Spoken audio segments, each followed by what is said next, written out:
Hello and welcome to the stream. This is founder Laerun from Fantasy Grounds College. I am going to show you how to set up and perform combat.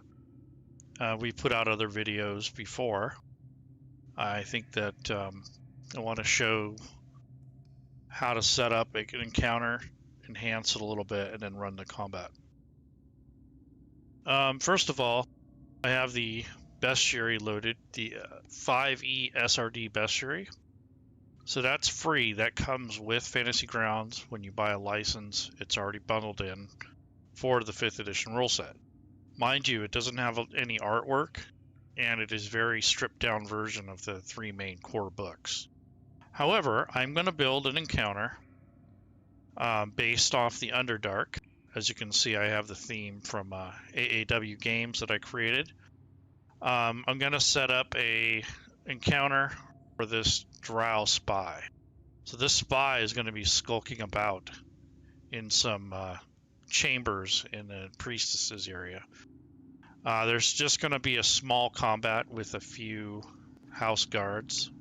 So it's really not going to be a big thing, but at least it'll give you an idea of how to be a little bit more creative and also to use other assets and such instead of just what's given to you.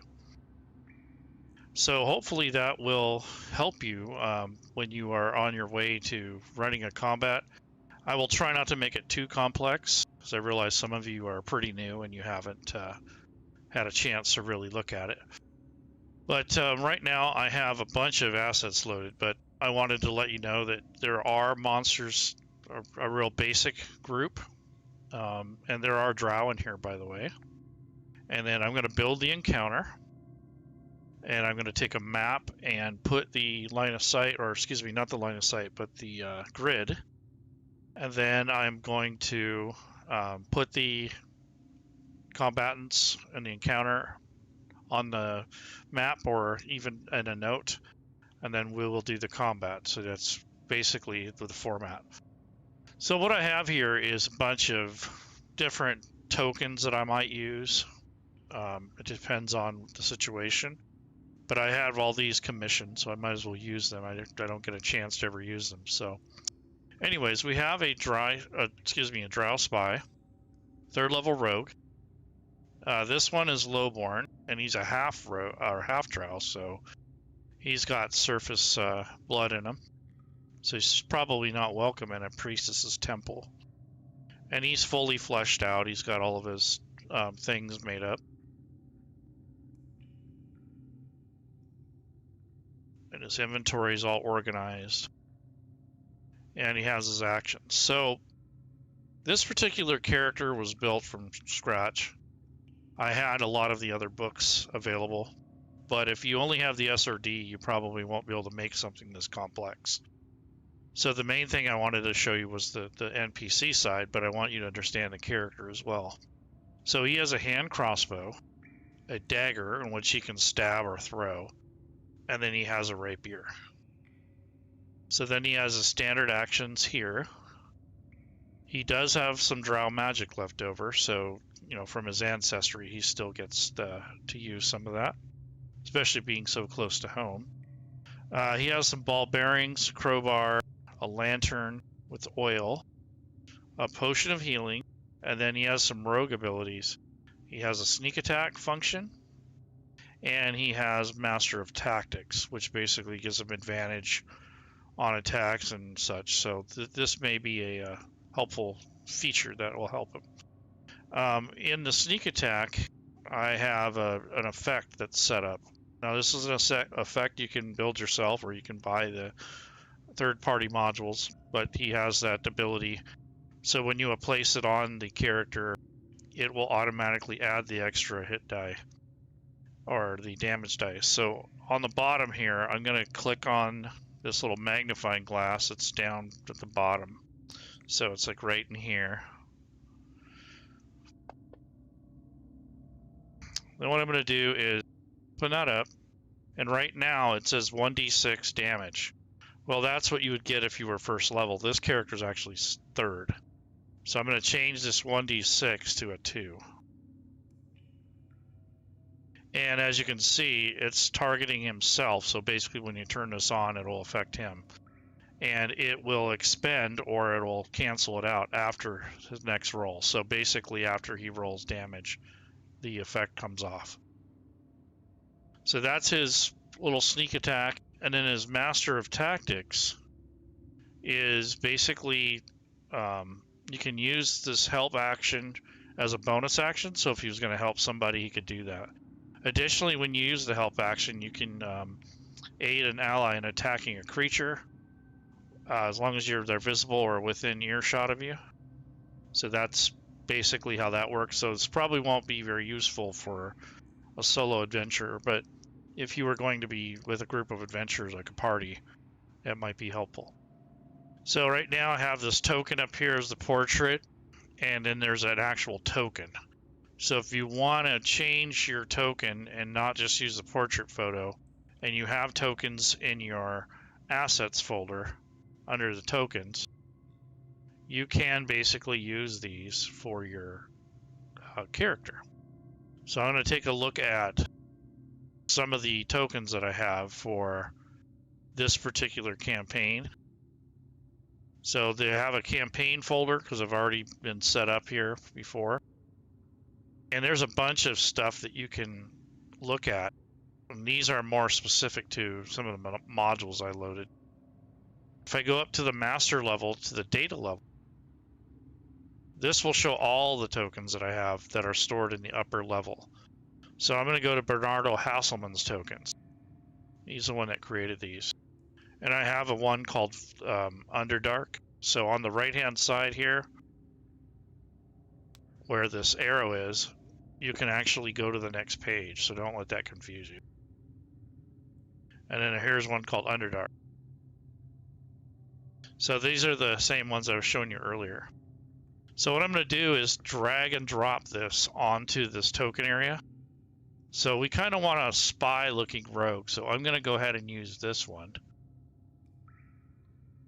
And that's now his token. When I create the encounter, I'm going to do the same thing. So right now I have the bestiary loaded, and I have this filtered to that group. And then I'm going to look for drow.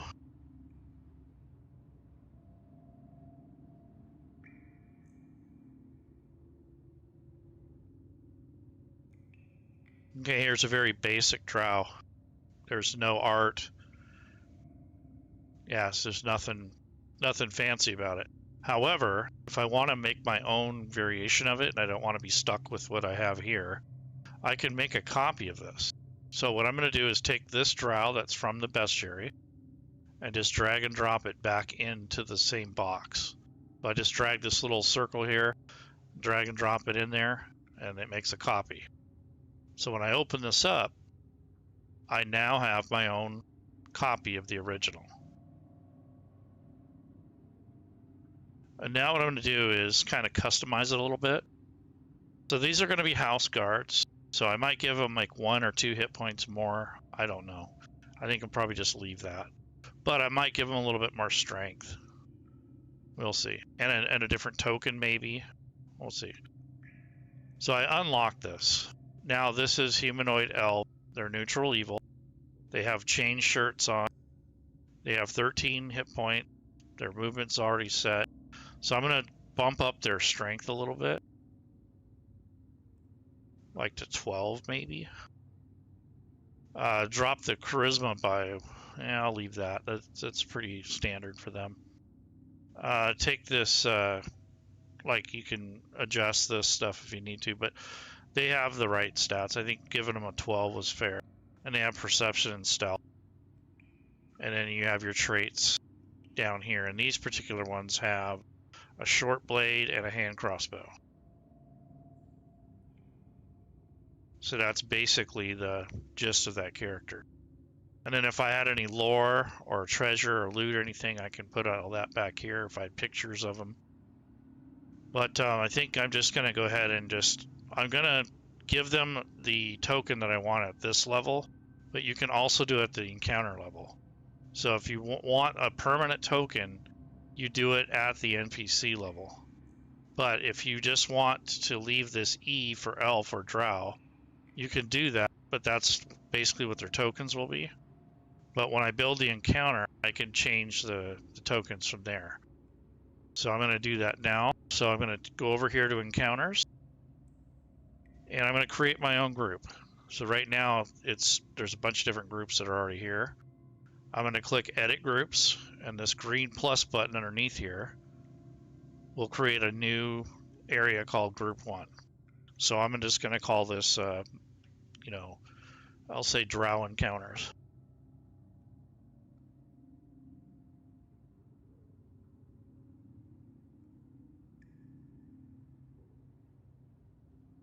So there's our drow encounters.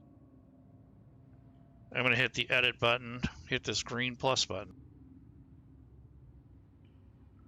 And this gives me a blank encounter. The reason we use encounters instead of dragging just the NPCs in the combat tracker is that your CR level and your XP will be calculated, and it's a little bit more organized, and it makes it easier for you to award the experience points after.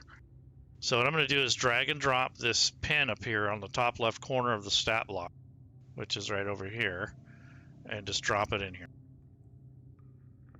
So since I don't want this to last forever, I'm just going to make 2. So I change this to 2. And then I hit this little refresh here on the CR level, and that gives me a CR of half, and the refresh for XP that's worth 100.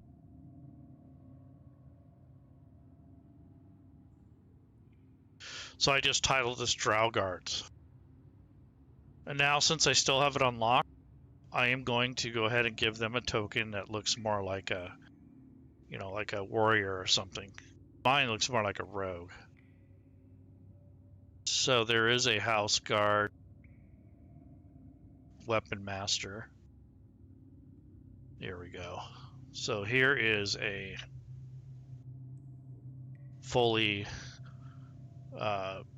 decked out weapon master. And then you have these guys too with the heavy stuff, but we don't have those. These guys right now are a little bit lighter than that. So I'm going to drag this particular token over to this token spot.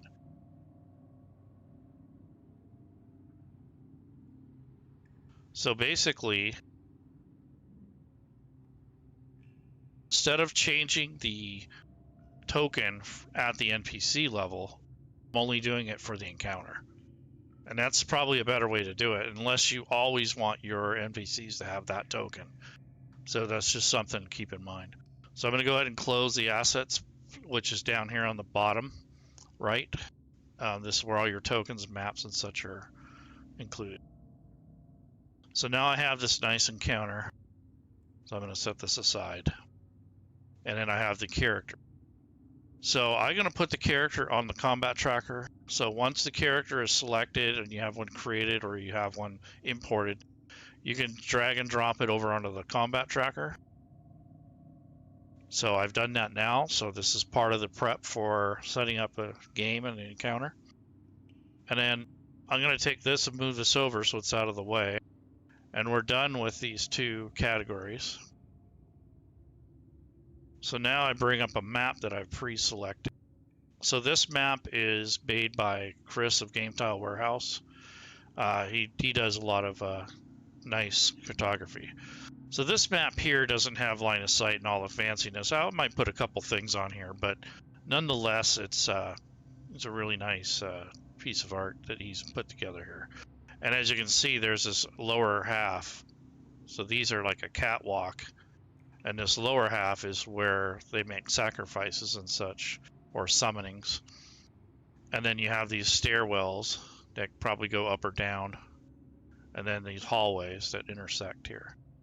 So I'm going to set up like a little encounter here. Now the other thing is setting up the grid. So roughly, this already has a grid on it. But I'm going to go ahead and try to match this up. So it's not an official painted grid, but it's like a tile grid.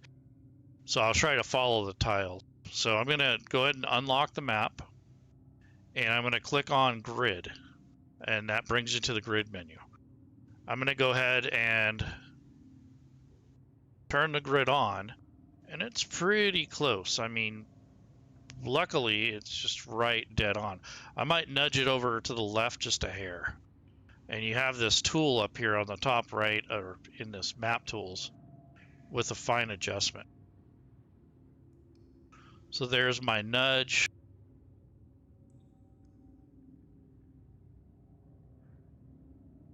And I went ahead and nudged it up just a touch. So it looks pretty good all around. Now it's pretty thick and obnoxious, like as far as how big it is and how thick it is. So you can change the opacity, or how clear it is, by clicking on the color picker. And then I'm going to use like a theme, kind of a purplish look to it, which I think looks really nice. And then this A for alpha, I'm going to go ahead and turn that down so that it's not so bright. And now when you zoom out, it's not as obnoxious as before. So there we've set our grid. So that's the minimum that you need to do for a map. If you want to put line of sight and all that stuff, go ahead and knock your socks off. It can take you probably about, 35 minutes or less when you get proficient with the tool. Maybe even less, but for me it would take me about maybe tops 30 minutes or less. So now we have this area that's like a summoning circle or like a big hole. It might go to a different dimension, who knows. But I'm going to go ahead and put an effect on here. So I want to go ahead and come down to the bottom and click on effects. And now I have an effects layer. The map layer is separate. So the effects layers usually go on top. So I'm just going to add a layer and then add some mist or something to give it a little movement. So I'm going to go ahead and click on up here on the top. There's an effects button, and I'm going to drop down to mist. And as you can see, the mist goes over the entire thing, and it's going pretty fast. So I'm going to adjust all that out. So first thing, I'm going to add a mask, which covers everything. And then what I'm going to do is go to the reveal area, and I'm only going to reveal this area in here. So I'll start off with a square just to get a majority of it.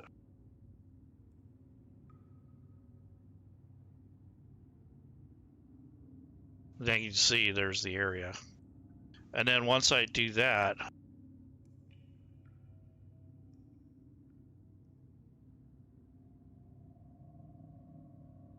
so I get a majority of it done. Now what I'm going to do is hold shift, and Alt, and I'm going to draw the rest of this out by hand.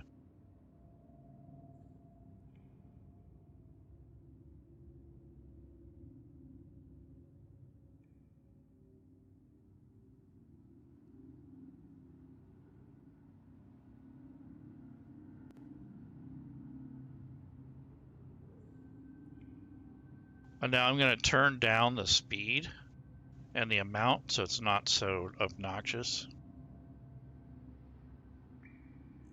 There we go.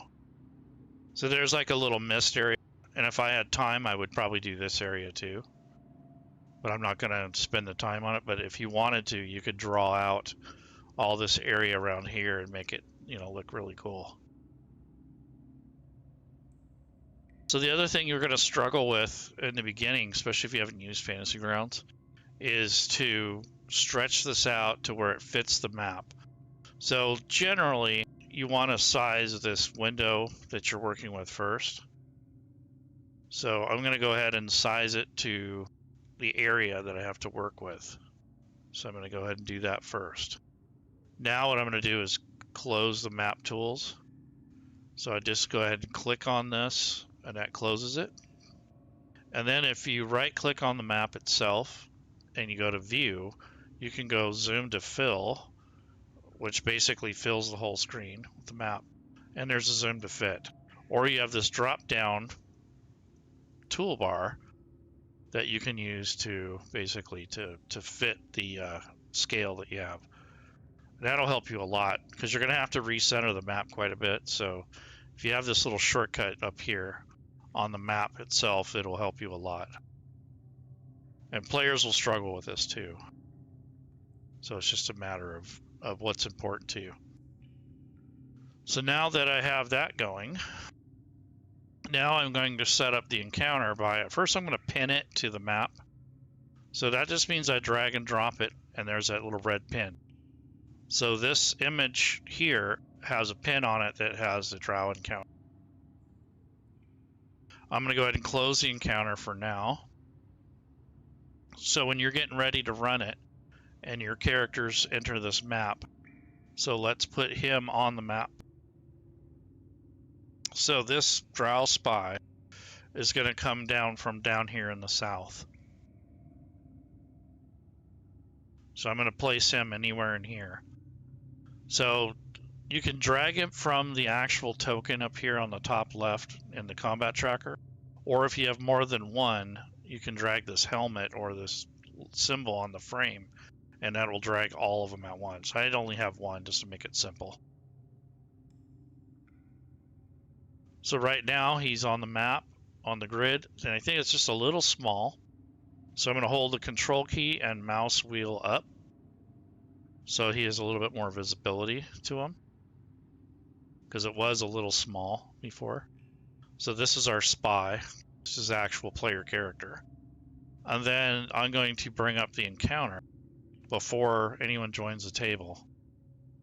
And I'm going to add these drow spy to this map somewhere. So I'm going to have them guarding these corridors. These are drow guards, basically. So I'm going to take each one of these individual tokens and place them.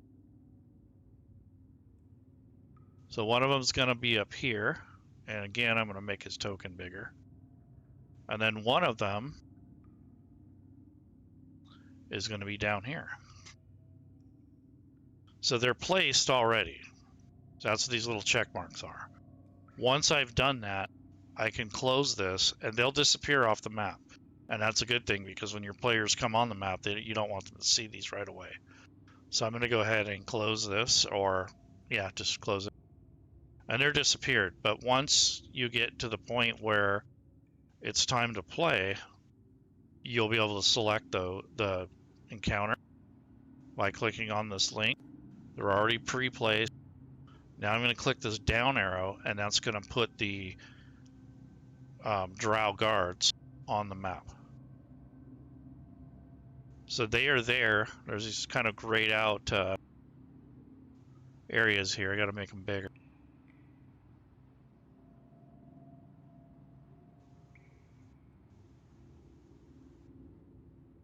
So these are your enemies.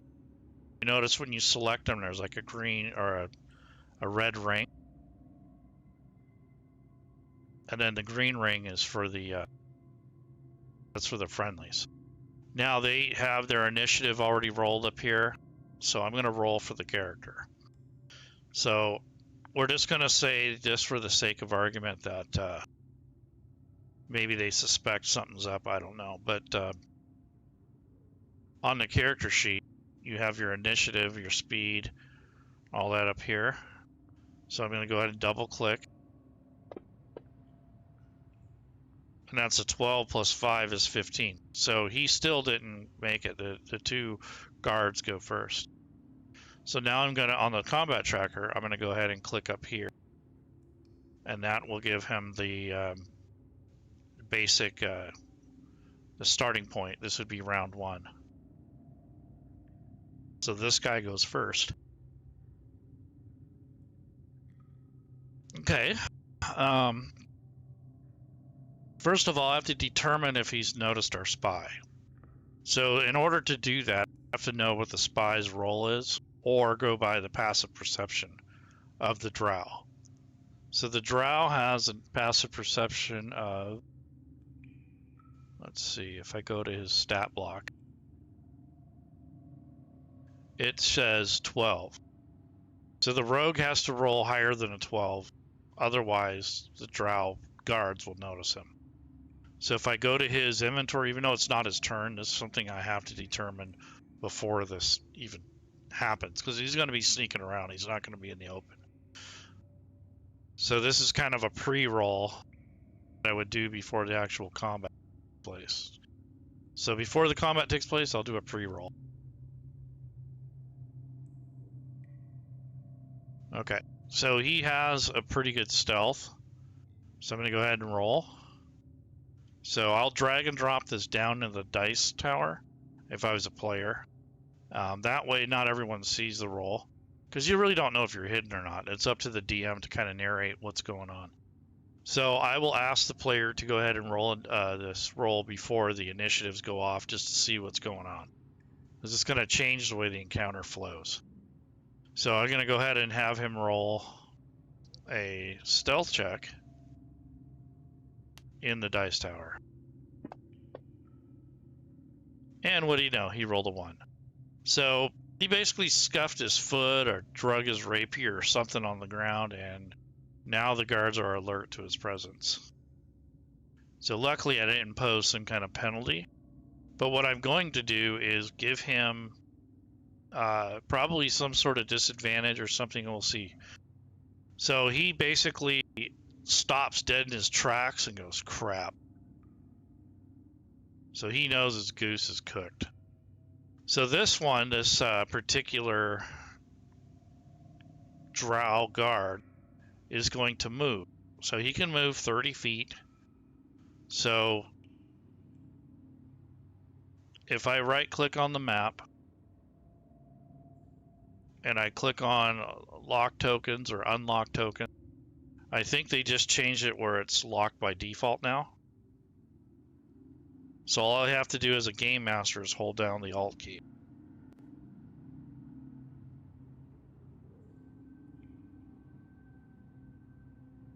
And notice each time I stop, it makes a waypoint.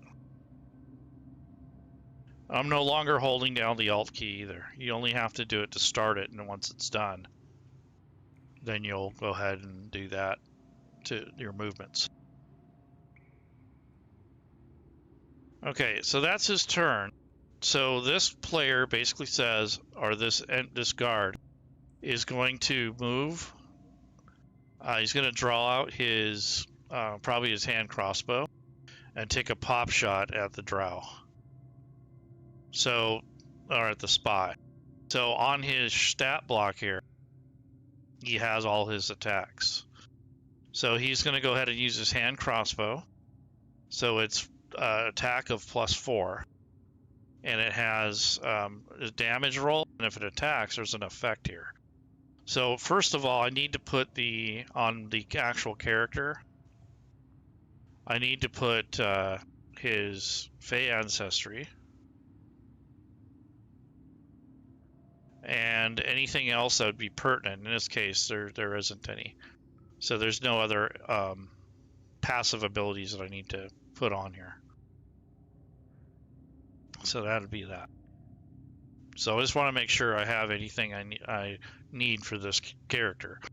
So anyways, he's going to go through with his movement, and while he's moving, he pulls out his crossbow and he takes a shot at the drow spy. So there's a couple ways you can do this.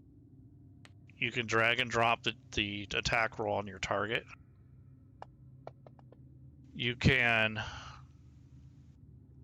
take this roll and drag it onto the target in the combat tracker. Or you can target this individual. So to target, since I have control of the drow, I'm going to hold down the right control key and click on the drow spy. And now you can see as he's moving what the rate is. So I'm going to go ahead and improve the movement. And he's close enough. He's in range. The range is stated in here. Let's see, it's given you, if you open up the description, hand crossbows are basically 30 to 120 feet. So he's within the optimal range. So I'm going to go ahead and double click the attack roll, see what happens.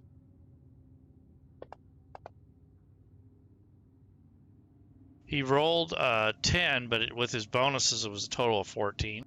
However, the drow spy, basically it missed him. He kind of turned aside, but the dart glanced off his leather armor, so it didn't penetrate. So that was a close one. So he took a shot at him and basically moved over to this position. So that's his turn, and he doesn't have any bonus actions. So I will call it a turn. So next is his partner. So he signaled to him that there's something over here. So his partner is going to move up here quietly. I'm going to roll his stealth roll. So on his stat block, when I pull that up, he has a stealth of +4. So I'll just drag and drop that in the dice tower. And he rolled a total of 7. So I think the Drow Spy knows he's there. So this guy is going to pull out his short blade, and I think he's going to drop a Circle of Darkness. So one of their innate spells that they can do once per day is they have Dancing Lights, Darkness, and Fairy Fire. So I think he's going to try to drop some Darkness. We'll see. I'm going to roll. So if I roll a 1 or a 2, he's going to drop the Darkness. If not, he's going to just stand where he is. Okay. So he decides to stand down. He figures his buddy's got it covered. And both these guys, or at least this guy up here, is visible. So I forgot to make him visible on the map. So there we go.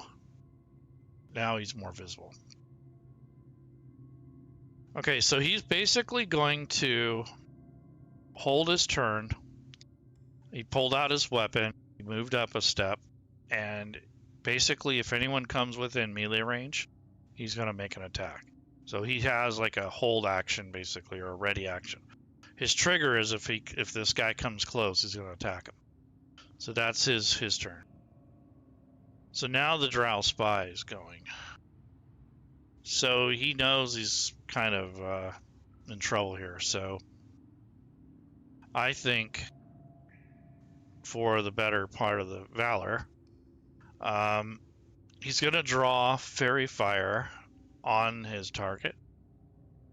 So that would be a spell. So first he's going to cast the spell. And on his sheet, there's a cast button, and it looks like a little dice. So I'm going to drag and drop that onto the target. And save versus this for Drow is successful. So, in other words, he avoided the magic from the casting this Drow did. So that basically took his turn. So that would give him... I have to use his Drow magic up, so he doesn't have any more access to these until he rests. So his Drow magic's gone for now, and that's what all these are, except for Fey Ancestry is already active. So he can't use these anymore. However, as a bonus action, he's able to interact with an item of his choice. So he's going to bring out his hand crossbow and get ready for the inevitable. So he's not too afraid of 2 guards, but if it gets any worse than that, he'd probably have to flee. So that's his turn. I think he's going to move towards the wall more. So he's going to cut off the angle, and that's basically his turn. So he doesn't want to be over here on the opposite side where this guy can pop shot at him. He's going to be against the wall over here. So that's his turn. Okay, so the guard can engage him if he wants. So he is going to. So I'm going to go ahead and move him.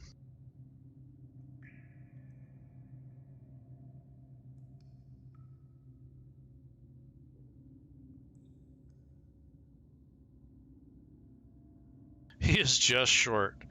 And then what he's going to do is fire his crossbow bolt again at close range. So click.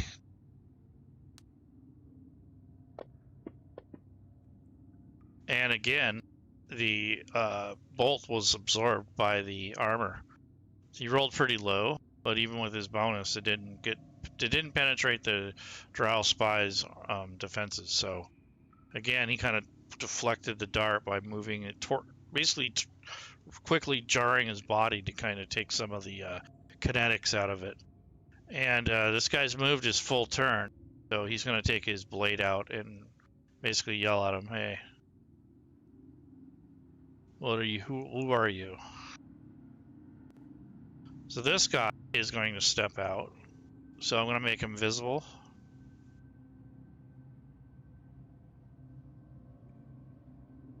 Again, I'm going to hold the Alt key to get the movement started.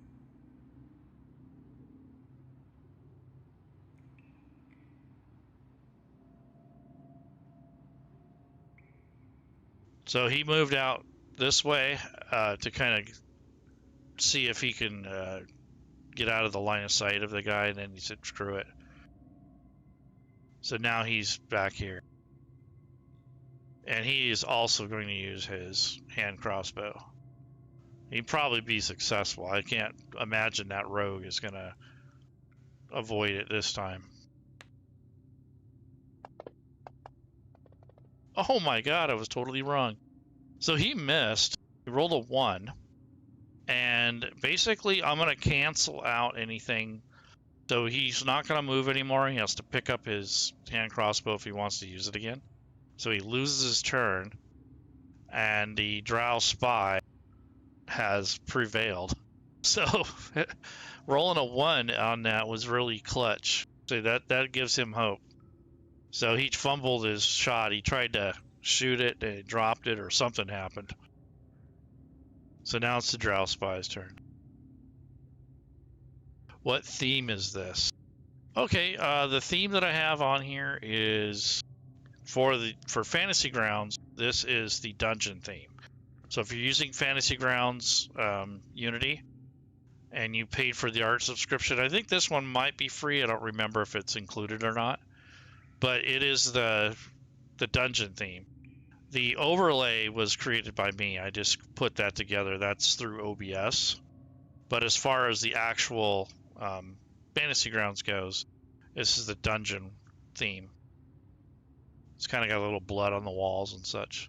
It's more like almost like a castle dungeon as opposed to like a Underdark. And then the map here I have is third party. This is Chris from Game Tile Warehouse made this. And then the artwork and such from the OBS is AAW Games, and then something that I put together just for like showcasing and stuff.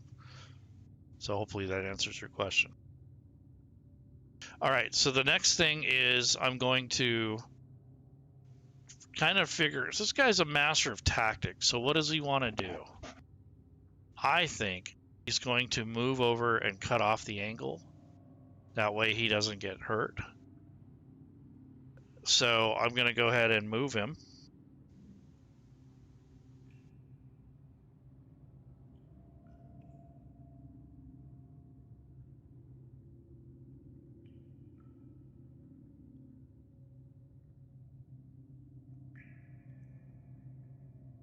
So he moves here.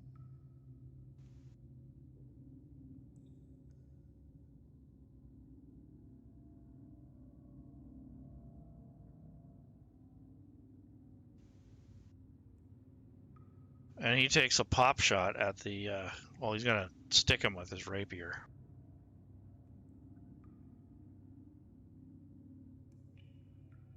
So these guys are engaged in hand-to-hand now. So, with that in mind, I think he's going to take his rapier and just kind of try to drive it into the guy.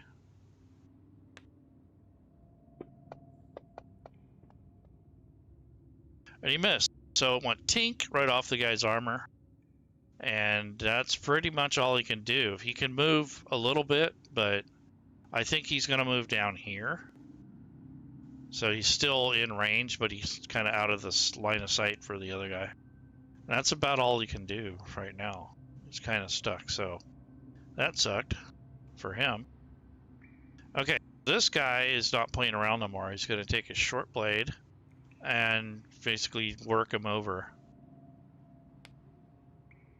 He says, I got you now, heathen, spy, traitor, half-breed.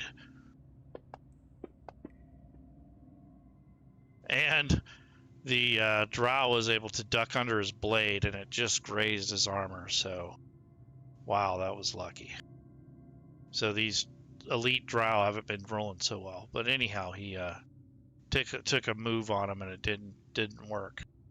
So he is going to stand his ground and keep this guy occupied. However, this guy, this Drow guard, is going to use his innate ability of Fairy Fire. So he's going to go ahead and cast it on the rogue.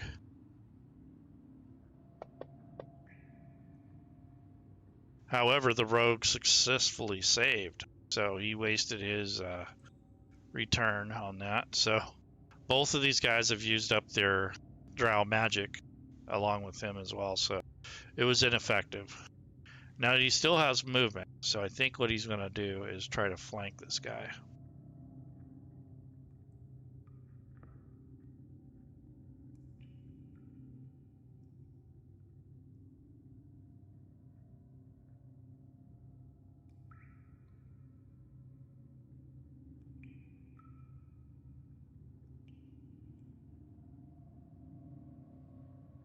All right, the battle is joined. So there is really nothing else he's going to do other than protect himself. He doesn't have any more action, so that's his turn. So that's that. So I'm going to hit the down arrow now on the combat tracker to pass the turn. Now it goes to the player. So now the player has both of them in front of him. So I think what he's going to do is he's going to try to do Fairy Fire. Nope, he already used his up, so never mind. Okay, I think he's going to drop some ball bearings. So as an action, you can spill these bearings in a 10-foot area on a side. A creature moving across the area must succeed on a DC 10 or fall prone. A creature moving through the area at half speed doesn't have to make this. So he's going to drop these marbles in this area here in a 10-foot square. So to illustrate that for like an area of effect, I'm going to right-click on the map, click on pointers, and I'm going to draw the square. So there's a 10-foot square.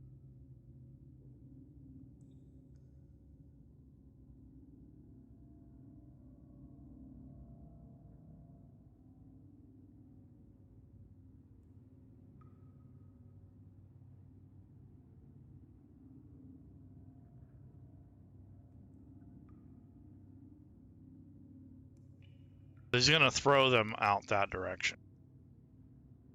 So I'm going to target both of these individuals. And I do that by holding down the right control key and clicking on both targets. So now it says, let's see, nope, I didn't do it right. So it says him doing it. I got to make sure I got the correct token selected. That's why it did that. So I'm going to undo it by unclicking. And now I need to click on, basically click on the drow first. Now I'm going to hold down the right control key and click on the targets. So now it says targets, drow 2 and drow 1. So now all I have to do is click this, which is the cast button on the ball bearings. Wow, they both succeeded. Oh, one of them failed actually. So number 2 failed. So I get to drag that on to that, meaning prone, onto this character or onto this NPC. The other guy fell, he's fine. So now I've used up those bearings. So I'm going to click on this little dot here. And that basically gets rid of that for the day or till I buy some new ones. And what's going to happen now is this guy has to spend his turn getting up. And it takes half his movement too. So when his turn comes around, you know, that'll be his turn. Is there any other things this guy can do? Nope, no bonus action. So he just grabbed the marbles and threw them down. Hopefully, you know, he got 1 to 2, so that's not bad. Okay, so number 1 is going to use a short blade. So I'm going to drag and drop that onto the target. Rolled a 2. So the Drow Spy, again, has come out lucky. He's dodged out of the way. The other guy has to get up, so he's only got 15 feet of movement. And he dusts himself off in frustration. And since he just got up and he's like, you know, basically just dismayed, he is going to attack with a short blade.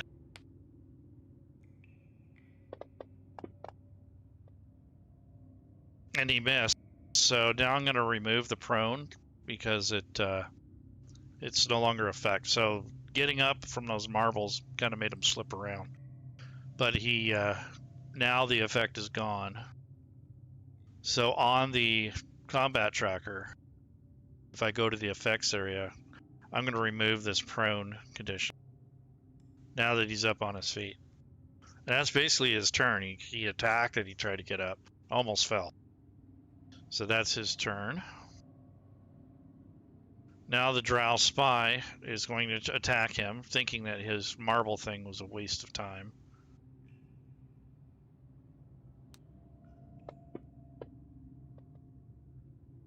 And he missed. So his blade glances off the chain or whatever they're wearing.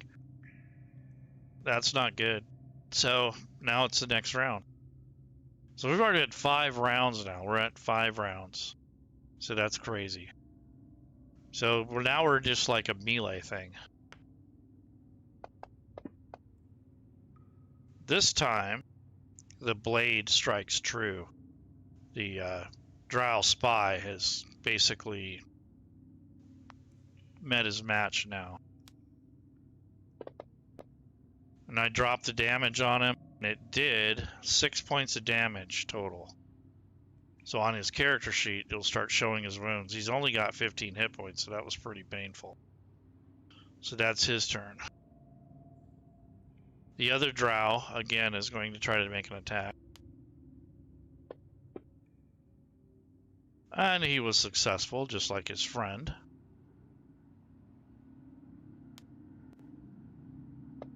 And now for the damage. Wow.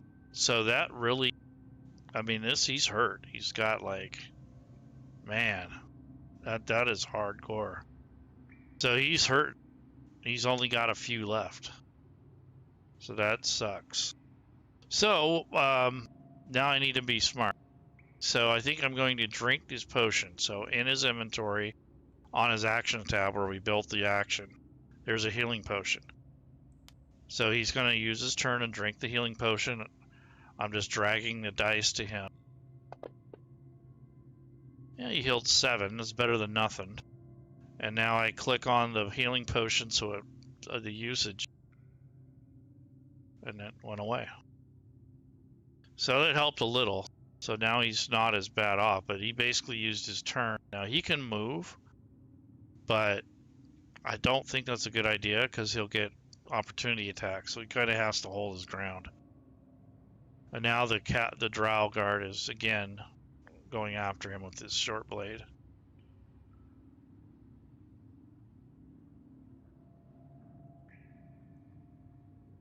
So let's see what happens. So the Drow up here, this guy, and I can move this pointer or this cube now. And to get rid of it, I right click on pointers, and remove this. So it's kind of out of the way now. So we got a full-on battle going on here. So let's see what happens. All right, so this Drow here, this guy number 1, he is going to swing his short blade.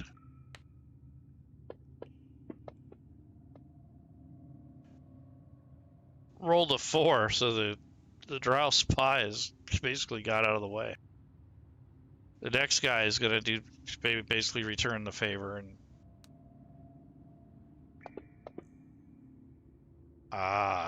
this time his blade connects with deadly force.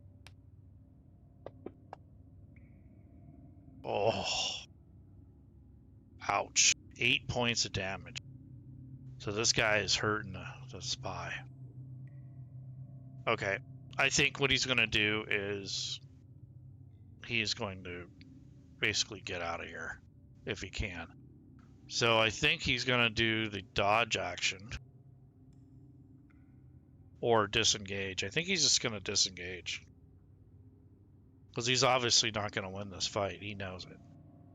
So he knows when to retreat. So he'll disengage, probably go off the map somewhere. He can't really outpace them at the moment because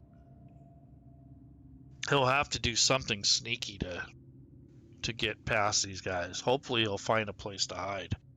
So I'm going to roll a percentage. If he rolls like, let's see, I'm going to do a percentile. So if I take the 10-sided, pick it up, right-click on it, that's 2 dice, but that's not what you want. You want percentage. So if you right-click and you click percentile, that's what I'm going to roll. So if he has a 40% or less, he's going to survive this encounter by his wit and by hiding behind something or getting in a position where these two guys pass him up so he can get the heck out of here because he failed his mission.